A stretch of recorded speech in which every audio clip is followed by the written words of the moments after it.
He has lied and deceived and cheated the American people. The people of the United States and the world were filled with hope that Obama was the real deal when in his first week in office he signed an executive order supposedly closing Guantanamo Bay and other secret prisons. Then the press actually had a chance to read the executive order and were shocked to find that the executive order only said that Obama was thinking about closing Guantanamo in a year. But worst of all, the executive order continued the practice of rendition, which the LA Times called secret abductions. They don't know. They think that he's signed off immediately on closing Guantanamo, but he's allowing prisoners now to be taken to foreign countries and not knowing where they're sending them and to be tortured in foreign countries. They don't know that they kept that provision in there. Obama is now continuing the practice of secret arrest, secret prisons, and most importantly, indefinite detention without trial. When a British High Court said that it was preparing to release secret British and U.S. torture orders that prove that the Bush administration was ordering personnel to systematically abuse detainees, Barack Obama threatened to cut off all U.S. intelligence ties to England. To add insult to injury, he stated that the program was important to national security, not only endorsing Bush's crimes, but continuing them. Obama voted for a reinstatement of the Patriot Act. And by his early deeds already, again, as we saw with the issues of retention, he's willing to send people that have been charged with nothing to be tortured to so-called get the truth out of them. If the makers of this film attempted to cover all of Obama's lies, this documentary would never be released because there are new ones every day. So in the interest of time, we're going to cover one more big one. Barack and his handlers made the cornerstone of his campaign, keeping lobbyists and donors out of his administration. Within hours of being elected, Obama did a 180 and filled the White House and federal government with lobbyists and donors at all levels. Obama picked William Lynn, the top lobbyist for Raytheon, to fill the number 2 position at the Department of Defense. Timothy Geithner, former president of the private Federal Reserve Bank of New York, was picked by Obama to be Secretary of the Treasury. Geithner promptly crammed the Treasury Department full of lobbyists, like his Chief of Staff, Mark Patterson, formerly the top lobbyist at Goldman Sachs.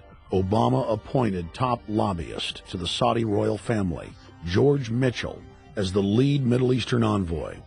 Obama appointed the king of Wall Street lobbyists, Leon Panetta, to head up the CIA. Obama tapped Tom Daschle, top lobbyist for healthcare firms, to run the Department of Health and Human Services, and the list goes on and on. Then, 3 weeks into his administration, Obama launched a new lie, more outrageous than the previous.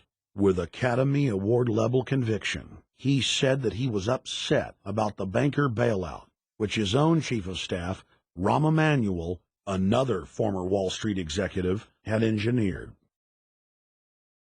Obama said that he had signed an executive order capping the CEO's salaries of those who had taken the bailout money. There was just 2 problems. All the major banks and brokerage firms were exempt, and the new order only dealt with any future bailouts, and those were to be on the honor system. What gets people upset, and rightfully so, are executives being rewarded for failure. AIG, Bank of America, and Citigroup, which have received billions in bailout money, don't fall under this plan. Only banks negotiating future agreements with the government will be restricted. But this appears to be built on an honor system, and White House Press Secretary Robert Gibbs had a hard time explaining how enforcement would work. Well, let me get, I will get clarification from Treasury on that. Generally speaking, this is already the biggest liar and the biggest disappointment that we've seen in recent history. And again, qualitatively beyond the rather low standards set by Bush the Elder and Clinton in terms of delivering on promises. Bottom line, Obama is a fantastic actor and an even better liar. His track record is clear. He has done the opposite of everything he told the people he would do. They'll make up one lie after another. And if you believe these people, knock yourself out. I don't believe a word they say. Within 1 month of the passage of the first banker bailout bill, the press reported that over $5 trillion had just disappeared out of the U.S. Treasury. By December, the amount of money that had been stolen had reached $8.5 trillion. The leadership of both political parties circled the wagons and would not discuss where the money had gone.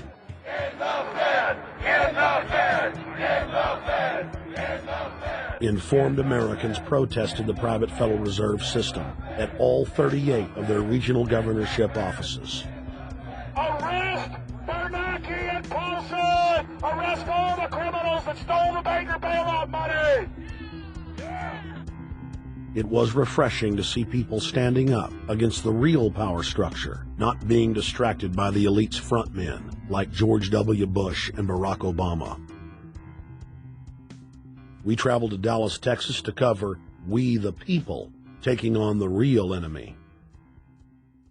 Hey, I want to talk to the workers up there on the parapet. The ones smoking cigarettes and just jump back. You're with the American people, we know that. But understand, ask the workers inside. You're not in a federal government building. You're in a private Federal Reserve that uses that name as a fraud. That'd be like if my first name was Federal Reserve Jones. I'm still not the federal government. I'm not a federal agency. But if I said my name was Federal Reserve, I could go out and pay off politicians and get them to allow me to get into power so I could issue the currency and credit, and then I could buy up the world. That's what these criminals have done. A lot of people think that the Federal Reserve is already part of the government. They're not. It's controlled by cliques of unelected, unaccountable bankers meeting in secret. Most of these people have never even been through the formality of a Senate hearing or a Senate confirmation. They claim that they're part of the U.S. government. They masquerade as if they were part of the U.S. government. But in reality, this is a purely private operation. Jackals, hyenas, raptors, all of them loyal, not to the American people, but to the Wall Street banks, which is where most of them come from. Everyone is pointing to Barack right now, President Obama, as saying, you got to get the economy together. You got to get the economy together. When in fact, the president has very little to do with the economy. It's the Federal Reserve chairman that at least sets the policy. That's a privately owned company, the Federal Reserve Bank. They set the agenda. These guys are masquerading as a federal institution. They are a private banking consortium, and this is their front, their holding company. The Federal Reserve is not federal. It's a front for a private banking cartel. That's on record in congressional testimony, and they're the ones orchestrating the economic collapse we're seeing right now, so that's why we're here. While at the In the Fed rally outside the Federal Reserve Bank in Dallas, Texas, we spoke with Ron Paul's brother, Wayne Paul. 1913, the Federal Reserve Act was passed, floor of the House, where 3 members of Congress were on the floor. At that time, they only needed a majority of votes to pass it. So in 1913, the Federal Reserve Act was passed. 20 years later, 1933, under Roosevelt, the United States was declared bankrupt. And in 1933, the Federal Reserve Private Bank says, okay, USA, what are you going to pledge as collateral on the debt you owe me? What happened by 1936? Does anybody know? We instituted Social Security system, and you and I and our children and our children's children were pledged as collateral on the debt of our government to the Federal Reserve. And that's where we're at today. It took 20 years to make this country bankrupt, and since then, our government has operated under emergency powers of our government. It is not the president that makes the decision in this country. It's the Secretary of Treasury who turns around and is put in there by the Federal Reserve to manage the bankruptcy.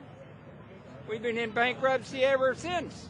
So to print $700 billion and to give it away, how do they get away with it?